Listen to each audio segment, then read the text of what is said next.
So what are we doing here, Drew? Yeah, we're doing a little bit of sabrage. So sabrage is the opening of a champagne bottle using a saber. And it's an old French tradition. It actually started in the Napoleonic era. Supposedly, the Napoleonic soldiers would ride through the Champagne part of France on their way to Waterloo, and there was a beautiful young woman who was one of the vineyard daughters, maidens, and they would all try to impress her. And so one guy, she handed him a cold bottle of champagne, and they would all drink the champagne on their horses as they rode. But one guy decided to pull out his saber and cut the top of the bottle off to impress her, and that's how sabrage was supposedly Was his invented. name Saberage? Or No, does Saberage no, it's mean because saber. cut shit with a saber. saber. Okay. Saber. I don't know, French. French for saber shit. Yeah. So what you do is you prepare the bottle, and then I'm going to move over here. that's a good idea. It's a good idea. It will go a little ways. And then you're actually looking for, this is your tie-in right here. You're looking for the weak spot in the bottle. There's one place right here on the neck of the bottle, on a champagne bottle, that above or below the lip? Below the lip, and it focuses all of the energy of the bubbles of the champagne into that one spot. So just a light tap will cause it to open. So is this kind of like, well, with cyber criminals, they're finding the 1 or 1,000 weak spots, and that's their way in, right? Exactly. I couldn't cut through this bottle, but Cody, you could try. You could try next. one small tap to the right spot. Oh. Wow. And the bottle opens. And nothing went anywhere. Clean. Nothing went anywhere. That's because you properly chilled it. Most importantly, I actually have done it professionally. I did it at weddings nice. in college. love it. I was expecting so much more of an Okay, what am All I right. doing here? So what you want to do is you want to look for the seam on the bottle. If you look, you'll see where the two pieces of the bottle come together. Oh, it's right here. So turn it a little bit more. See that seam where the... Hold on. Two seams. Light's not great, is it? Oh, is it? Yeah, right there? you see it runs Okay. all the way down the bottle. Got it. And so what you do is you hold it in that hand, you take this hand, and you can see where I've got some kind of indents from where I've done it a lot. You just set the saber along the side of the bottle and slide it down. You want to give a little bit of pressure so that you pop it right there. How much force do I need? Not like a ton, but you do want follow through. You want to, yeah, a little bit faster. A little more? Yeah, there you go. Okay. That'll do it. Think pickleball, man. Think like a little punch. Don't do it this way. Oh, Ah. more So, force? Down here? Press down more. Okay. Here we go. Nope. Got it. Ah, there it is. Hey. Still got A little bit more bubbly. Glad we had that tarp. Yeah. See, that's, and yours broke better too. Okay. So See two seams. Is there just either seam here? I got a seam right here. you mean you see it on both sides Is of it the a bottle? seam? Yeah. Or, is it a seam or a sim, Cody? This is a seam. Also like CISO. But if it was a CISO and a sim, Then this podcast is over. okay. Just set it right on the seam. Okay. And you actually want to hold it a little bit more like that. There you go. Okay. With a little bit of an angle. So you're going to be hitting it right there. Okay.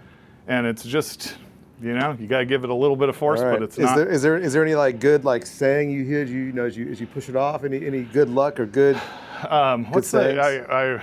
For some reason, people always say opa, which is Opa. not. That's Greek. So I don't know what French. What do they say in French? I'm gonna ask AI. For like cheers. say bon chance, which means good luck, Bonne chance. or à votre santé, to your health is cheers. Okay. À votre santé. All right, here we go. À votre santé. Oh, there it is. Look at that. That is pretty. Well done. Well done, sir. Guys. Beautiful. Well done. Bam. Hey, you can break that out. Thank you, We sir. gotta find a sword. Well, Again, this- hey, if you guys want to know the secret, you can do it with the back of a kitchen knife. Really?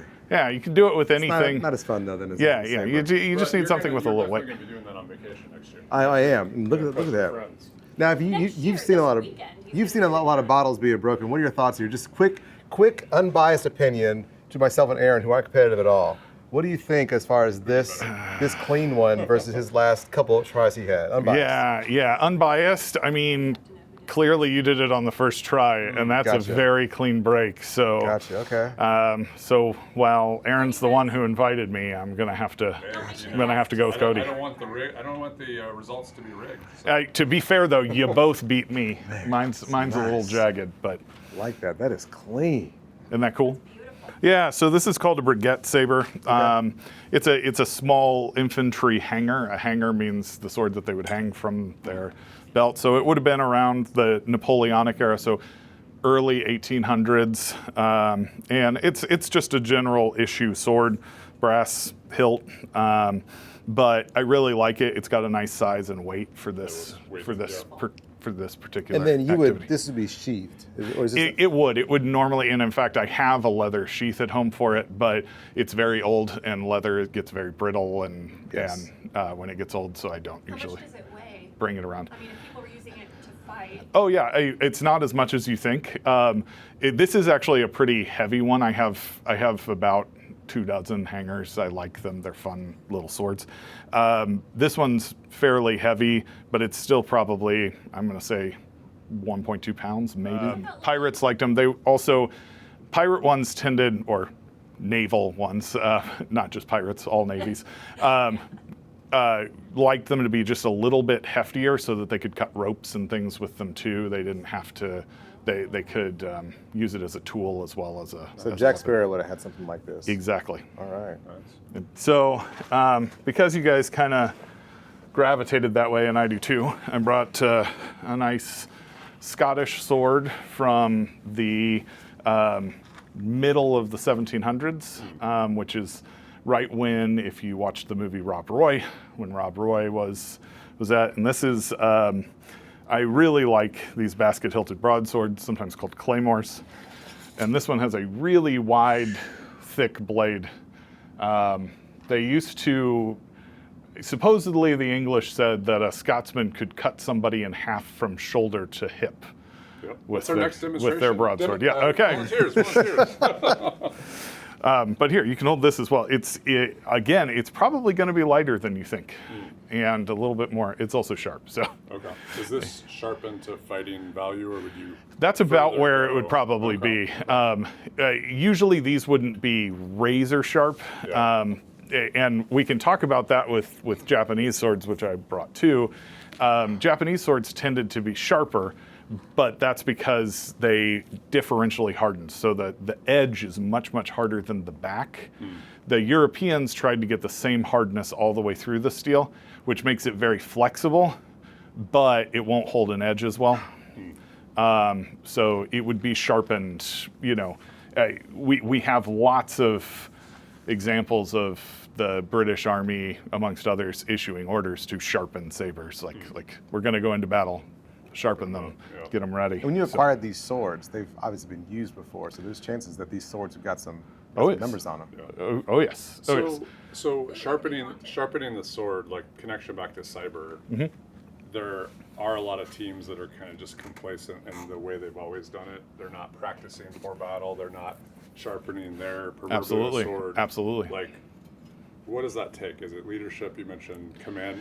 We command you to sharpen your sword. We're going into battle. Yes. How do cyber leaders what's the connection there? Well, and I think leadership and preparation, right? Because you're seeing the commanders say, okay, sharpen your swords. Let's get ready for the battle that's going to come. Yeah. But also, a good soldier should have had their sword sharpened while on campaign all the time, because you don't know when you're going to be attacked, right? Don't wait until you battle, don't know sharpen your when. sword. Yeah, if you wait until the battle, then it may be too late. Yeah. So I think that's a good allegory for leadership in cybersecurity, because you've got to be prepared at all times. You need to be ready for the attack to come. But if you spend all your time sharpening your saber, which sounds really euphemistic, if you spend all your time sharpening your saber at the camp, you're not going to have your artillery ready, your other things ready too. So it's a balancing act. Yeah, for sure. Yeah, I've been collecting since high school, and I've got, I think I'm sitting right now at about 120. 120? Yeah. Man. It depends. What does that equal in doll hairs? Doesn't want to know. My wife, I will not say that on yeah, camera. Good point. Good point. No, I mean, it's one of those things where I've been doing it for 25 years now. So things, over time. It's and not, of course, you bought low. They've invested, so now they're worth now. Well, and I also buy and sell, right? Yeah. So I don't know what our cybersecurity analogy there is, but I do buy. I think it's cyber programs tend to procrastinate until they have an incident, and then they try to do everything really fast. And so that's to buy more expensive. 120 swords, it's going to be more expensive. You're probably not going to use them all. You're not going to even understand them all. Right. Yeah. Yeah, if right now the collection's probably sitting at 60, 70,000. That's amazing. But that's not what I paid for it because I bought them over time, and also I'd trade one to get another one. Now we're talking. This is what I waited for. So, obviously the infamous katana, right? Japanese, and this one in particular is one of my favorites. It is it's from the middle 1600s, made by a maker named Kiyonobu. One of my favorite things about it is that it is made with what they call nanban tetsu, which is foreign or barbarian steel. So, have you guys watched Shogun? Yes. Yeah. So when the black ships came in, when the traders started arriving, the Dutch, they brought steel with them. They brought iron with them. That was, in some ways, superior to the Japanese iron. It was more pure, but it didn't fit well in the way that the Japanese were used to working their iron. But it became very fashionable in the early and mid 1600s to have a sword that used this steel from the barbarians that came to trade. And so the barbarians were the Europeans or the Mongolians? No, the Europeans. Okay. Europeans are considered barbarians, which is great for me. And so they liked to put the steel in. It would usually just be mixed with the Japanese steel. And honestly, it provides absolutely no value or change. It's just a part of the artistry of what happened, right? So when you draw a Japanese sword, you're going to, it's got a collar that fits perfectly to the scabbard. So you pop it out with your thumb, and that'll allow the sword to start to come out. You keep the back along the back of the scabbard because you don't want to rub the edge against the scabbard. That'll dull it. Let's hop at the bottom. What? Along the bottom. So I'm holding it along the bottom. And then when you pull it out, what you're looking at with a Japanese sword, I talked about the differential hardening. So that's the wavy line that you can kind of see go down the sword. And we can get some better images here. What? Is it fruit time? Is this the one that we will? We will not be cutting fruit with this. Okay. I brought a replica for us to cut fruit with because this one is my favorite. And so so here, please feel free to hold it.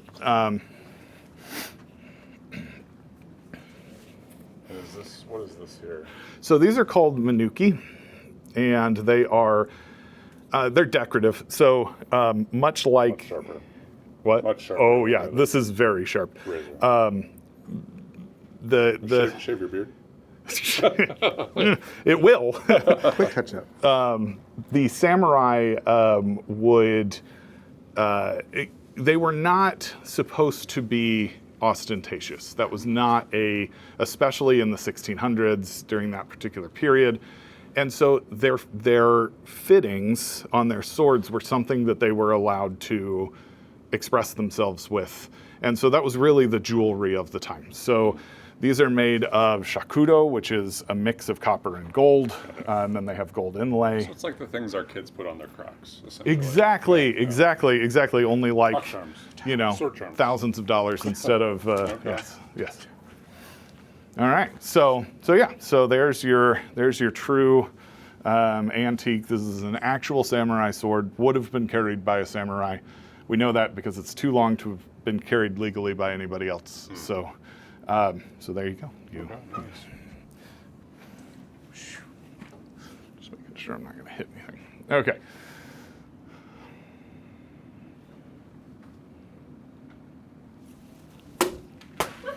Ooh.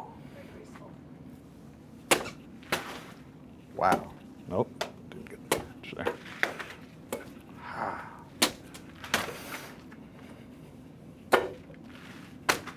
Nice you work. go. Nice work. Well done. Paper towels. Yeah.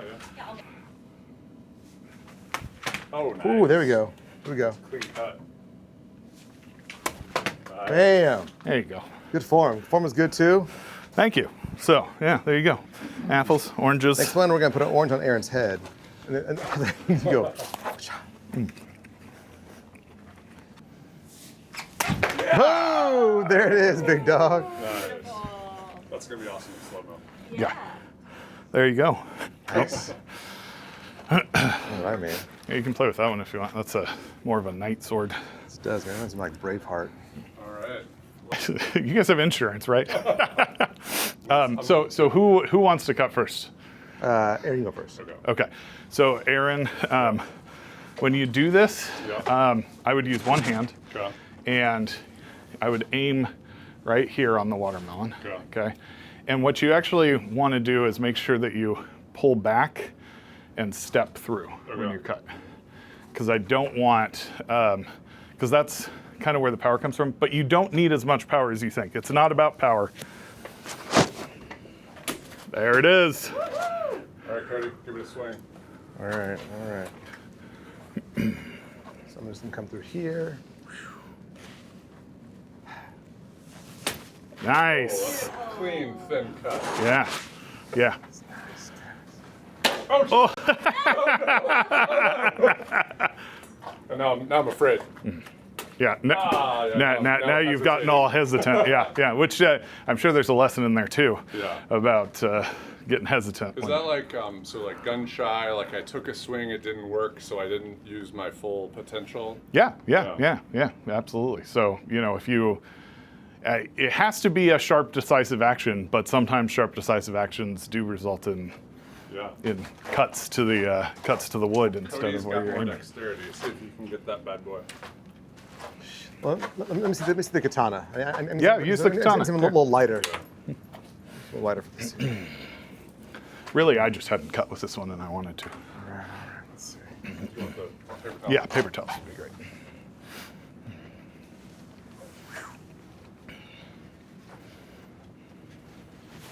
Nice. Very nice. You almost peeled that thing. Little zest. Just needed some